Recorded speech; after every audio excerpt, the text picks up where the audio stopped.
Graça.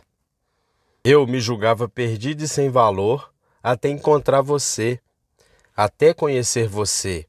Você me fez descobrir quem eu realmente sou. Graça. Ó maravilhosa graça. Eu nunca entendi até chegar aqui. Eu não a conhecia até ser invadido por ela. Graça. Ó maravilhosa graça. Agora eu vejo.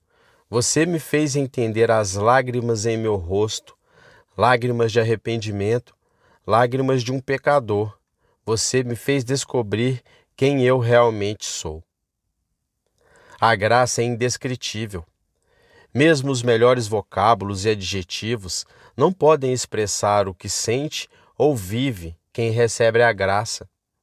Expressá-la como maravilhosa é uma tentativa de colocá-la em seu devido lugar.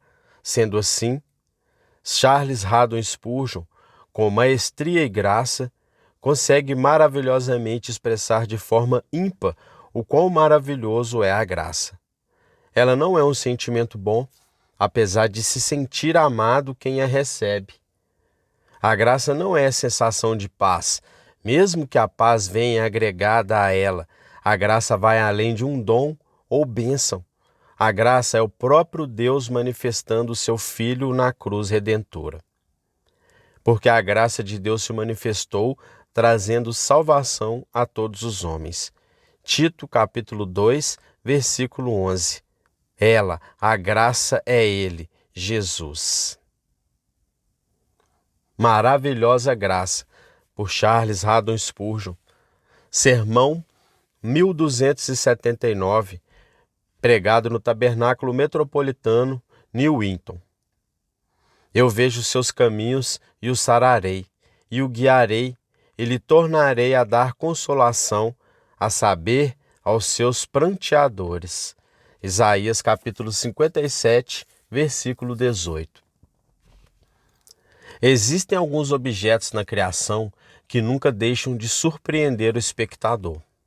Eu acho que Humboldt disse que nunca poderia olhar para as cochilas sem espanto.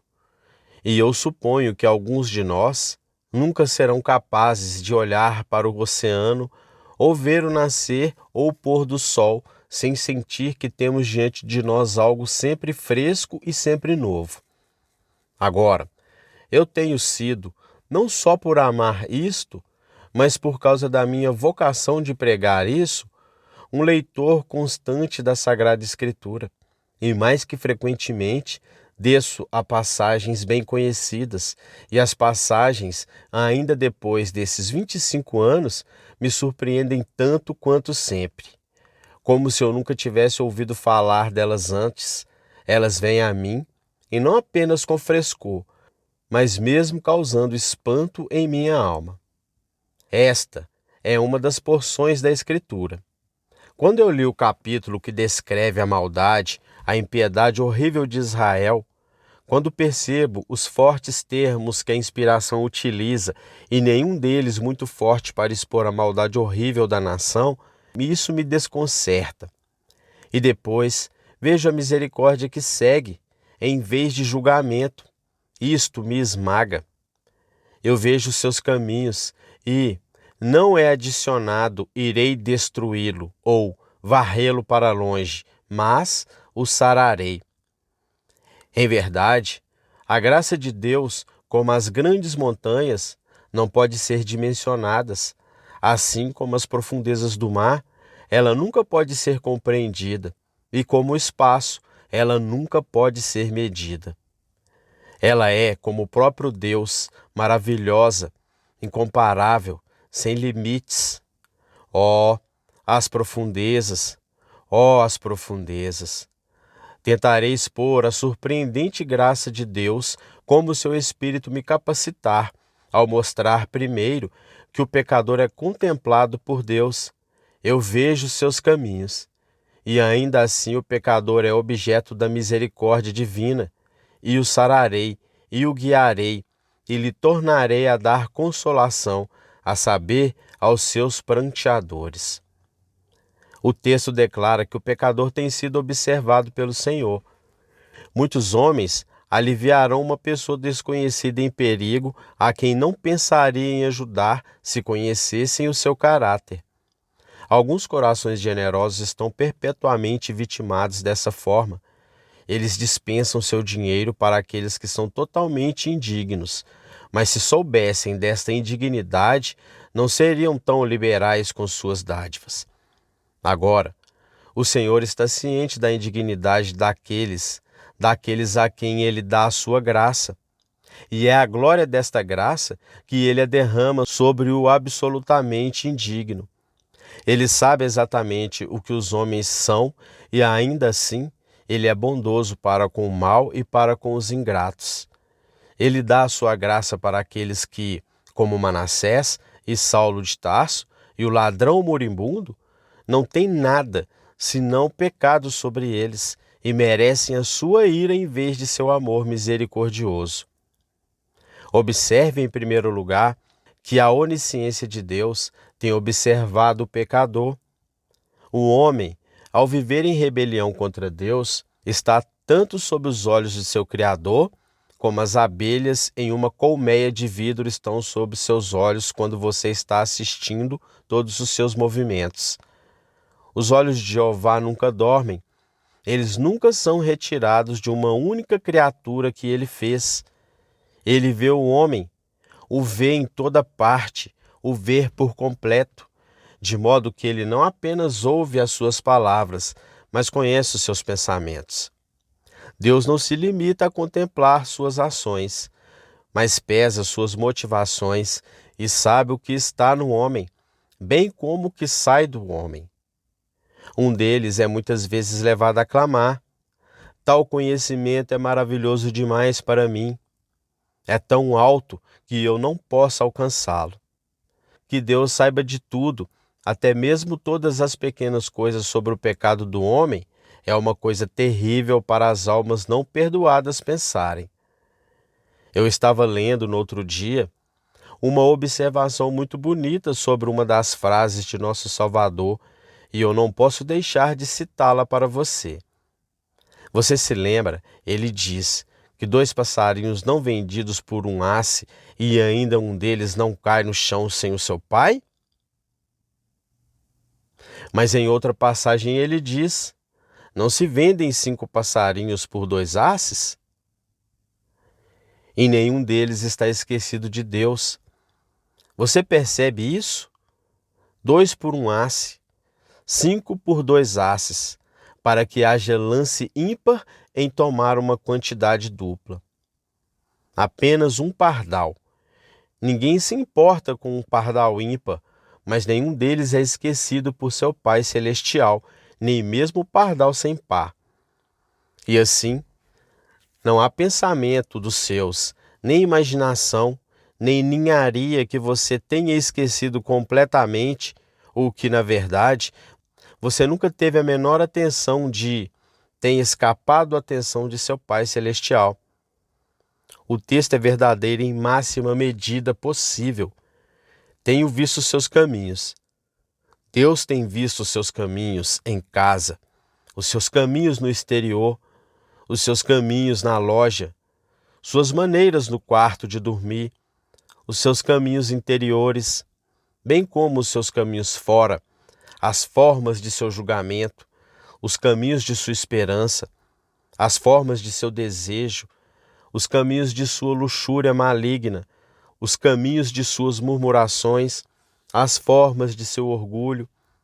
Ele viu todos eles e os vê perfeita e completamente. E a maravilha é que, depois de ver tudo, ele não abateu, mas em vez disso, tem proclamado esta incrível palavra de misericórdia: tenho visto os seus caminhos e os sararei. Eu vi tudo o que ele fez, e ainda por tudo isso eu não vou expulsá-lo da minha presença, mas vou colocar minha misericórdia e minha sabedoria para operarem com habilidade divina para curarem este pecador da maldade de sua alma. Enquanto estávamos lendo o capítulo, eu não podia deixar de sentir que era um capítulo quase demasiado forte para ler em público. Olhei-o por completo e eu disse: Quer que eu leia? Algumas de suas alusões são tão dolorosas que alguém pode considerá-las, mas não gostaria de explicá-las. A sabedoria divina não conseguiu encontrar nada senão os vícios que estão apenas sendo mencionados para descrever a maldade do coração humano. É uma coisa suja que ele deve compará-lo com a lascívia e impureza daqueles que estão entregues ao apodrecimento total da licenciosidade. E, no entanto, depois de descrever o caráter, o Senhor diz: Tenho visto seus caminhos e os sararei. Eu vi tudo de ruim em seus caminhos, e eu não tenho percebido nada de bom neles. Porém, embora eu saiba de toda a sua conduta e veja a imundície de tudo isso, ainda virei a ele e eu o sararei.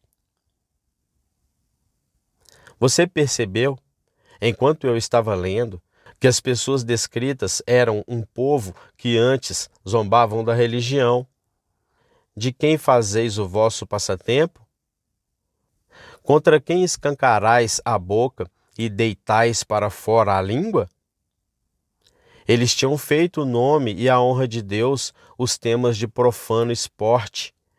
Eles haviam ridicularizado o povo de Deus, chamando-os de hipócritas, fanáticos, entusiastas ou qualquer outra coisa que ocorresse ser os nomes significativos os quais eles lançaram contra os santos naqueles dias. Eles tinham brincado com a virtude e escarnecido da piedade, e ainda assim o Senhor diz: Tenho visto seus caminhos, tenho ouvido suas piadas irreverentes e insultos ridículos, conheço seus sarcasmos, eu sei das tuas falsidades, que calúnia derramam em meu próprio povo amado, e minha ira se levanta contra aqueles que tocam em meu ungido. Mas por tudo isso eu vou curá-lo. Eu o vi colocar a língua para fora ao nome de Jesus. Eu o vi se comportar excedendo orgulho quando o meu evangelho tem sido o assunto da conversa. Mas por tudo isso, embora eu tenha visto os seus caminhos altivos, o sararei. Ó esplendor desta graça! É este o tipo de homem, ó Senhor Deus? Certamente, tão altos como os céus estão acima da terra, assim são os teus caminhos acima dos nossos caminhos. Essas pessoas parecem ter sido bastante apaixonadas pelo pecado. De acordo com as Escrituras, você verá que eles não poderiam ter o suficiente. Que montanha havia sobre a qual Israel não tinha posto seus altares? Que pedra estava lá, polida pelo fluxo da corrente, que não havia consagrado a um ídolo? O carvalho gigante havia por todo o Bazã, em quem não havia realizado rituais místicos e diabólicos ao falso Deus? A terra foi manchada com o sangue de seus filhos, oferecidos a Moloque. Sim, ela fedia com seus pecados infames, pois na adoração de seus deuses falsos, suas orgias estavam cheias de lascívia e toda sorte de maldade indescritíveis. No entanto, o sempre misericordioso diz: Eu tenho visto isso, tenho visto por trás da porta o que eles fizeram. Tenho visto nas altas montanhas que eles têm feito. Eu vi suas abominações nos bosques e arvoredos. Eu vi como eles estão ansiosos buscando o pecado, como eles o bebem como Beemote, que pensa beber o Jordão com a sua boca. Eles acrescentam luxúria a luxúria em sua busca pelo pecado, até que sejam enlouquecidos com ele. Eu vi que eles são pecadores desesperados, mas vou curá-los, eu os sararei. Ó amado, este texto soa tão estranhamente bom, tão singularmente gracioso, tão primorosamente misericordioso que me mantém fascinado. É uma maravilha apenas quando o duro tambor começa a soar e a guerra está prestes a soltar os seus cães. Surge uma pausa inesperada e, com olhos humildes e piedosos, com milhares de lágrimas, avançando para a frente e grita: eu ainda os amo. Apenas deixe-os renunciar aos seus caminhos, e meu peito estará apertado, e os seus pecados horríveis serão perdoados. Há uma expressão sobre a qual se deve fixar, porque é tão notável. Eu nunca teria me atrevido a usá-la se a inspiração não a houvesse usado. Esta é uma expressão no versículo 9, onde o Senhor diz: te abatestes até o inferno, mesmo até o inferno. Quando um homem degrada-se para baixo, tão baixo quanto o coxo suíno, isso é baixo o suficiente, e há muitos que fazem isso. O bêbado vai mais baixo do que a porca, pois nenhuma porca habitualmente se intoxicaria. Poucos animais sequer provam uma mistura contaminada. Falamos do ser de um homem como um animal, mas os animais são denegridos quando comparamos os bêbados com eles. Homens afundam abaixo do mero animal porque, sendo capazes de coisas muito mais altas, eles fazem uma mais terrível descida quando se entregam até os seus apetites mais básicos. Aí, há vícios da natureza humana dos quais o gado do campo estão isentos. O homem degradou-se abaixo da criatura sobre a qual ele recebeu domínio. O profeta disse: te abatestes até o inferno.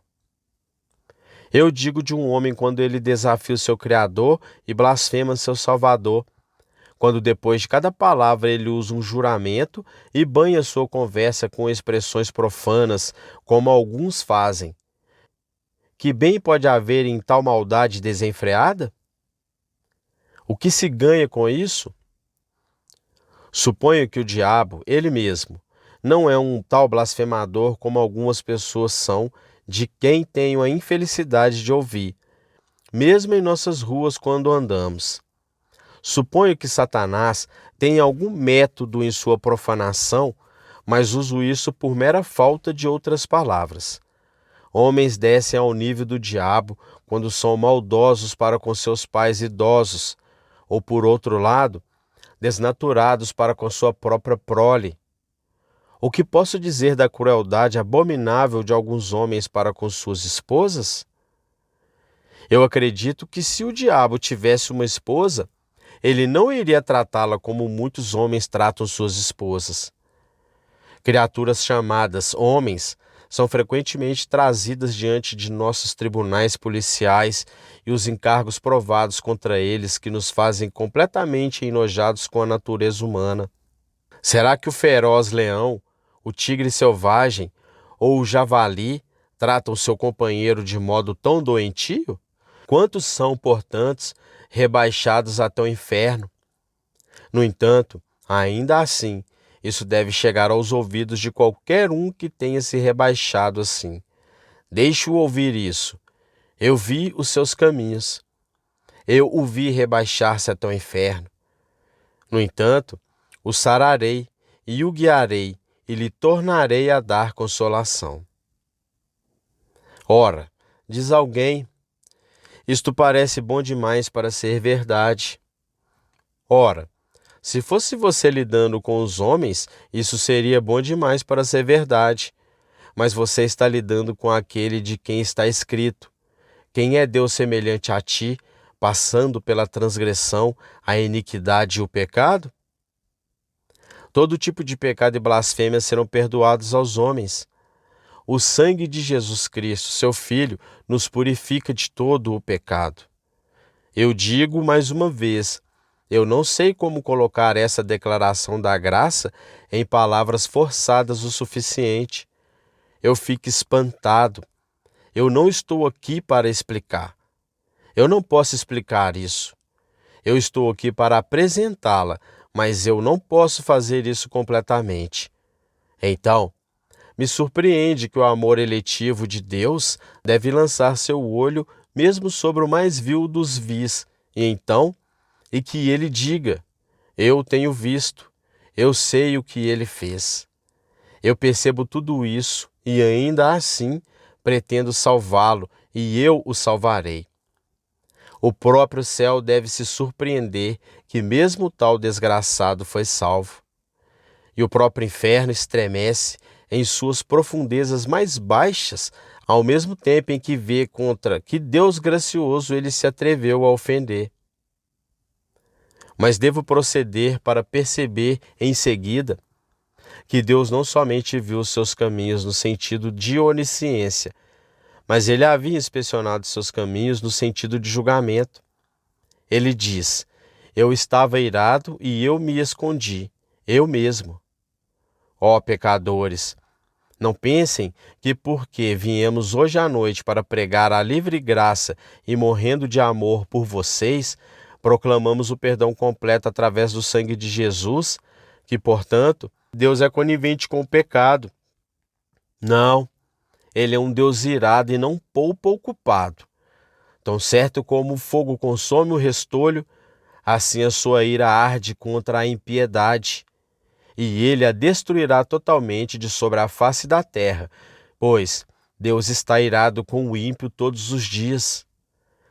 Não pense que quando esses pecadores do passado adoraram ídolos, o Senhor foi negligente quanto ao que eles fizeram. Não imagine que, quando estenderam a língua e zombaram dele, ele estava indiferente e mesmo estava sentado, como se tivesse sido feito de pedra. Longe disso. Provocaram sua santa mente, pois ele não pode olhar para a iniquidade, nem o mal habitará com ele. Ele é como um fogo consumidor contra o mal e de modo algum o tolera. E ainda, a quem os anjos chamam, Santo, Santo, Santo, é o Senhor Deus dos exércitos, o Deus zeloso, o Deus que toma vingança e fica irado contra o pecado.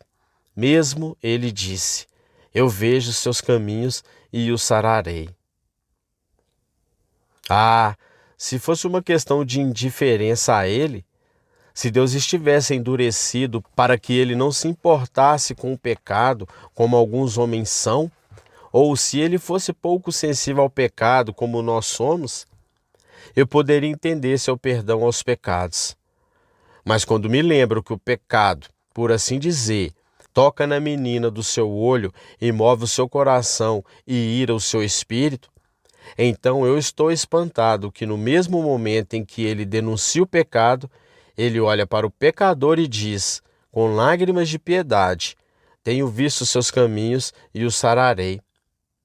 Ele é meu filho, embora ele tenha agido como um filho pródigo. Eu odeio sua prostituição e a vida desregrada com que ele desperdiçou sua propriedade e a minha. Eu odeio o coxo suíno e os cidadãos do país distante, mas meu filho, eu o amo mesmo assim.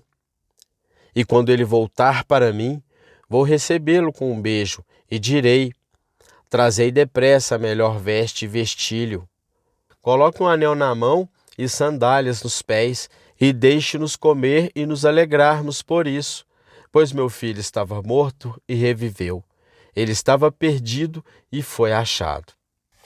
Eu não posso confiar em mim para falar sobre este milagre do amor divino. É muito maravilhoso para mim e toca profundamente meu coração.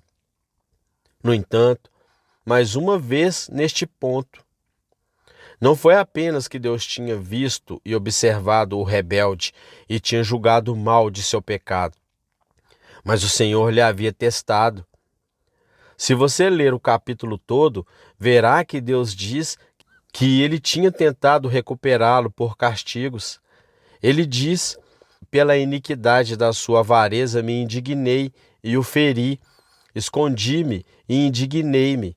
Contudo, rebelde, seguiu o caminho do seu coração. Você vê, então, que o Senhor testou o homem. Ele disse para si mesmo: talvez ele não sente o mal do pecado. Vou fazê-lo conhecer. Essas pessoas têm adorado deuses falsos. Eu enviarei fome, enviarei a peste. Eu lhes entregarei na mão de seus inimigos e depois, talvez, eles se arrependerão. E assim Deus fez isso para Israel e a nação foi trazida à decadência. Mas qual foi o resultado? Será que eles se transformam sob a vara do castigo e confessarão o seu pecado? Será que eles se humilharam diante de Deus? Não. Ele diz da nação: ele continuou obstinadamente no caminho do seu coração. Frequentemente acontece que quando o Senhor começa uma obra da graça nos homens, ele começa com um terrível julgamento, colocando-os para baixo para que ele possa levantá-los em tempo hábil. Mas quantas vezes essas visitações acabam em decepção? O homem está enfermo, ele jaz no sofrimento à beira da eternidade. Ele faz promessa de reforma, mas o que acontece quando ele se recupera? Ora, ele se esquece de tudo e se alguma coisa pior do que antes. Ou o homem é humilhado por seu pecado, mesmo à mendicância. Quantas vezes eu vi isso? Um homem de pais respeitáveis, tremendo nos seus trapos. Mas quando ele está em sua pobreza, é que ele se converte dos seus vícios? Não. Ele lamenta-se sobre suas loucuras quando ele pede um pouco de ajuda. E quando ele recebe, ele gasta a caridade na bebida e continua tão desgradado como era antes. Cada vez pior é o caminho dos ímpios, mesmo suas tristezas são multiplicadas. Ah, meus amigos, todas as aflições do mundo, à parte da graça de Deus, só endurecerão os homens. Quando o Senhor, em sua misericórdia, envia providência cortante para agitar os homens em seus ninhos e fazê-los sentir que o pecado é uma coisa má, o resultado geral disso? Não. O resultado constante do mesmo, à parte da graça divina, é que o homem continua em seu pecado da mesma forma como antes, ou só voa de uma forma para outra. Ele está ferido pelo aguilhão, mas ele não se rende, ele chuta contra os aguilhões. Ele acha que Deus o tratou muito duramente. Ele dirige-se para mais longe de Deus e corre em desespero. Ele diz que não há esperança e, portanto, ele pode muito bem viver como ele quer, e assim ele mergulha cada vez mais fundo em rebelião. No entanto, note a graça de nosso texto e seja novamente espantado. Esta pessoa tinha sido castigada em vão e até mesmo endurecida pela aflição, e ainda assim Deus diz: eu vi os seus caminhos. Eu vi como ele cresce cada vez pior. Eu vi como ele endurece a sua cerviz. Eu vi que ele se atreve a erguer uma testa de bronze e um pescoço de ferro contra mim. Eu vi tudo, porém, ainda assim, o meu decreto eterno será executado. Eu o sararei, eu o sararei. Farei com que o mundo inteiro veja que a graça é mais forte que o pecado e que a misericórdia eterna não pode ser cortada, até mesmo por transgressões infames. Oh, as profundidades do amor divino! Verdadeiramente ele é inescrutável. Agora, antes de eu ir para a segunda parte do assunto, devo dizer isso. Eu não estou falando agora de casos que acontecem de vez em quando, nem estou falando de homens que viveram anos atrás, como John Newton, o blasfemo africano, ou John Bunyan, o rebelde da vila. Não, eu estou falando sobre um grande número aqui diante de mim. Em grande medida, eu estou falando de mim mesmo. Eu sei que em mim não havia nada que poderia ter atraído os olhos de Deus de forma a merecer seu olhar. Eu sei, eu não fui permitido entrar nos vícios mais grosseiros, eu fui até onde eu poderia, mas teria ido infinitamente mais longe se não fosse por sua graça restringidora. E no meu caso, eu sinto que é tão somente pela livre, soberana e merecida misericórdia de Deus que sou, esta noite, salvo, como o pobre ladrão, morrendo na cruz, recebeu a promessa. Hoje mesmo estarás comigo no paraíso. Em todos os casos, se formos morais ou imorais, a salvação é totalmente uma questão de puro favor. Em todos os casos, Deus tem praticamente dito de nós: tenho visto os seus caminhos, Eu não consigo ver nada de bom neles. Eu só vejo o que eu abomino. Porém, no entanto, o sararei. As lágrimas podem muito bem estar nos nossos olhos quando pensamos isso. Tenho certeza de que elas estão nos meus. Um homem pobre e insensato foi questionado por seu ministro como ele veio a ser salvo, e ele disse: Isto foi entre mim e Deus. Deus fez sua parte, eu fiz a outra. Bem, disse o ministro, que parte você fez? A resposta foi: Deus me salvou e eu estava no seu caminho. Essa é a parte, devo confessar, em quem eu fui mais conspícuo. Eu era muito teimoso e obstinado. Afastei de mim os convites de amor do Senhor. Eu desejei permanecer um rebelde, mas ele não quis que fosse assim. Não resisti eu ao seu espírito? Não afastei de mim o evangelho? Não deliberei em minha autojustiça e continuei como eu era? Mas ele não permitiria que isso fosse assim. E por último, fui compelido a clamar. Eu me rendo à graça toda conquistadora de Deus e bendigo a mão que docemente me inclina à sua poderosa influência.